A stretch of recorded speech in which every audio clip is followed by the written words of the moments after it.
Have you ever smiled for photos while your whole world was collapsing around you? Have you ever raised a glass, let people cheer your name, and pretended everything was perfect? When in reality, you just discovered the person you loved most had been lying to you. I have. I lived that moment in a dress I picked for forever, at an engagement party planned to celebrate our future, only to realize our future was already over. Minutes before I walked into that room, before the cameras flashed, before the music started, I found out my fiancé was cheating, and every smile I gave that night wasn't joy. It was survival. My name is Claire, I'm 28, and I thought that night was going to be the happiest of my life. The dress was hanging ready, the flowers were delivered, the guest list packed with friends and family who couldn't wait to toast us. For weeks, I'd been floating through every little detail, convinced this was the start of forever. Let's just call him Ryan. He was the man who promised me the world, who told me he'd never let me down. I believed him. Why wouldn't I? We'd built a love story everyone else envied, or at least that's how it looked from the outside. But even as the decorations went up and the champagne bottles chilled, something inside me was already unraveling. Ryan had been distant all week, texting too much, distracted, brushing off questions with the kind of half-smile that used to make me feel safe, but now only made me suspicious. I told myself not to ruin the night with doubt. I told myself I was overthinking. And then, just hours before the party, I saw the message that changed everything. One sentence that turned my engagement from a celebration into a performance I didn't know how to survive. Because in the space of a few words, I went from a bride-to-be to a woman standing in the middle of a lie so big it threatened to swallow me whole. But let's back up a bit. I met Ryan on a night I almost didn't go out. A friend dragged me to a birthday dinner, and there he was, confident but not cocky, charming without trying too hard. He asked me questions no one else ever bothered with, laughed at my worst jokes, and looked at me like I was the only person in the room. By dessert, I felt something I hadn't in years. Safe. That safety grew quickly into something bigger. He'd text me good morning before I was even awake, plan little surprises like my favorite coffee waiting in my car, call just to hear my voice between meetings. It felt like he wasn't just in love with me, but with the idea of making me feel chosen every single day. The milestones stacked up in a blur. He met my parents within 2 months, and they adored him. He moved in after 6, carrying his boxes through the door like he was settling in for the rest of his life. And the proposal. Oh, the proposal. On a weekend getaway, candlelit dinner, champagne bubbling in glasses, he dropped to one knee and asked me to spend forever with him. I said yes before he could finish the question, but looking back, I see the cracks I ignored. The way his charm sometimes felt practiced, like he knew exactly what to say to disarm me. The way his phone was always glued to his side, face down on the table, his thumb moving just a little too fast when messages came through. At the time, I convinced myself it meant nothing. Because when a man makes you feel like forever, you don't stop to ask if forever is rehearsed. The week leading up to our engagement party should have been filled with excitement. Final dress fittings, last-minute details, the kind of stress that feels worth it because it's for love. But instead, I felt a gnawing unease I couldn't quite name.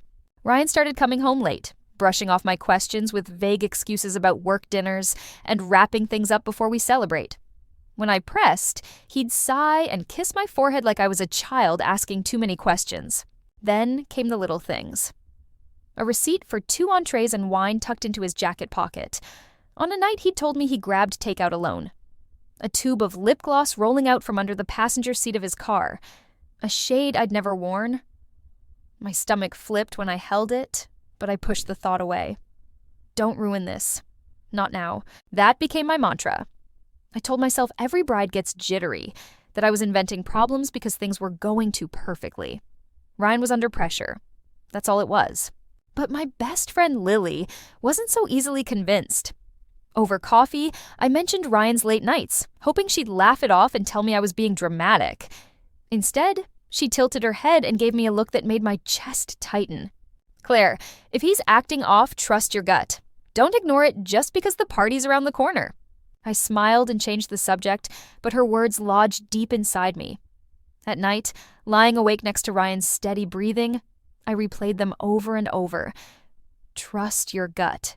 The problem was my gut was screaming, and I was doing everything I could not to hear it.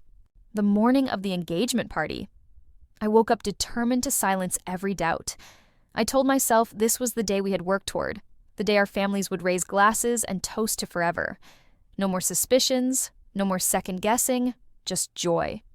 Ryan was in the shower when his phone buzzed on the nightstand. Normally, I would have ignored it. But something in me, maybe instinct, maybe desperation, made my hand move before my brain could stop it. The preview lit up the screen. "Last night was amazing! Can't wait for you to ditch the party so we can celebrate too." My stomach dropped so fast I thought I'd be sick.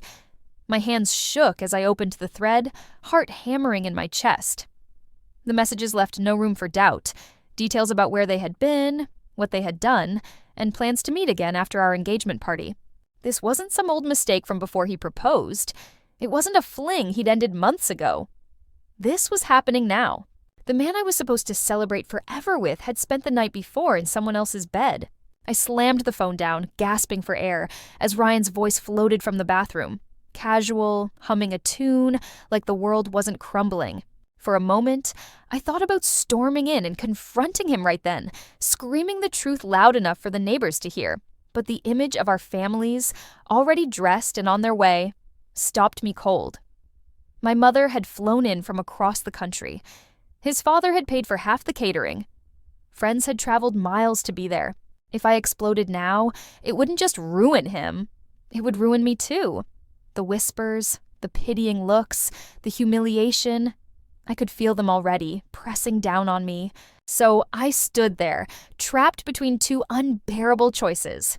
Expose him and burn my life to the ground in front of everyone, or put on the dress, paste on a smile, and pretend I hadn't just watched my future disintegrate in the palm of my hand.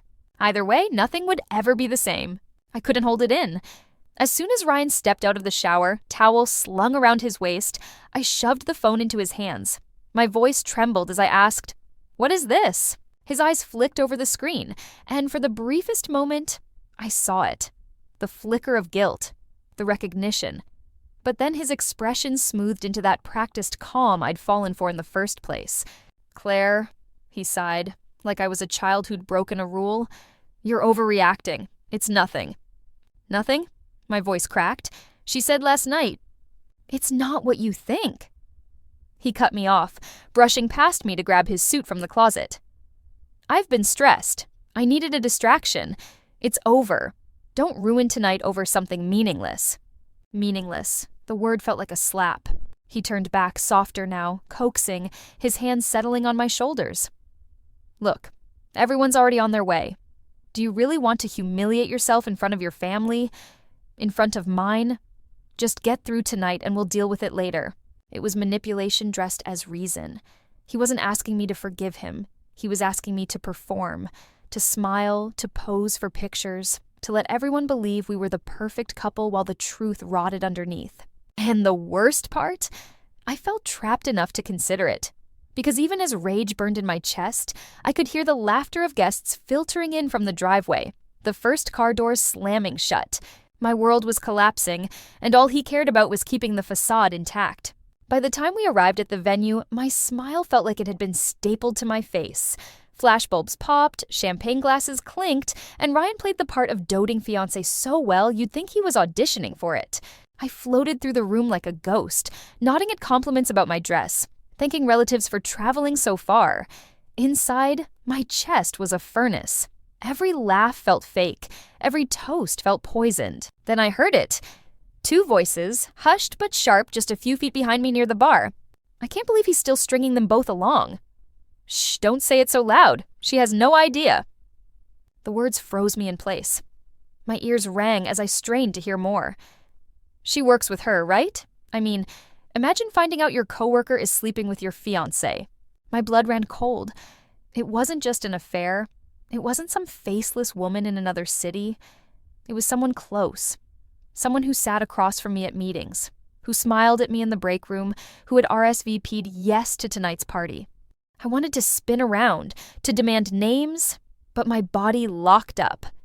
My heart pounded so hard I thought I'd collapse right there in the middle of my own engagement celebration. And in that moment, the betrayal shifted into something sharper. It wasn't only that Ryan had cheated, it was that I had become the last person in the room to know. By the time the toast began, my hands were trembling so badly I could barely hold my champagne glass. Ryan stood beside me, smiling, squeezing my waist as if we were the perfect couple. Every cheer from the crowd felt like a dagger twisting deeper. I couldn't do it anymore. When it was my turn to speak, I raised my glass, cleared my throat, and felt the room hush. My voice shook, but it carried. I want to thank everyone for coming tonight, but there's something you all should know. This party isn't a celebration, it's a cover-up. Gasps rippled through the room. Ryan stiffened, his smile faltering. "He's been cheating," I said, staring straight at him.